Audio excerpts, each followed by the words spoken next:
ఇదే బాలకృష్ణ అనేక కేసుల్లో ఇరుక్కోవటం జరిగింది, అటెంప్ట్ మర్డర్. ఈ కేసుల్లో ఇరుక్కున్నప్పుడు కూడా మరి ఎవరు కాపాడారంటే వైఎస్ రాజశేఖర రెడ్డి గారు మానవత్వం. నేనెళ్ళి కలిశాను, ఇది బాలకృష్ణ గారి సాక్ష్యం.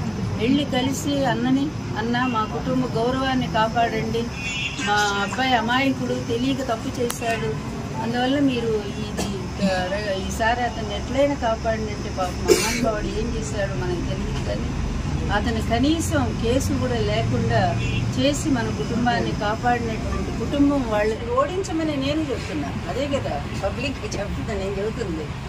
నవీన్ మిశ్రా సోదరుడు కానీ ఎవరైనా సరే మేము ఏం కోరుకున్నాం, హిందూపూర్ నియోజకవర్గం అభివృద్ధి ముందుకు పోవాలి అంటే తప్పనిసరిగా బాలకృష్ణ ఓడిపోవాలి, అవసరం ఉంది. ఈ వీడియో కానీ మీకు నచ్చినట్లయితే లైక్, కామెంట్, షేర్ చేయండి. మరిన్ని అప్డేట్స్ కోసం సబ్స్క్రైబ్ చేయండి.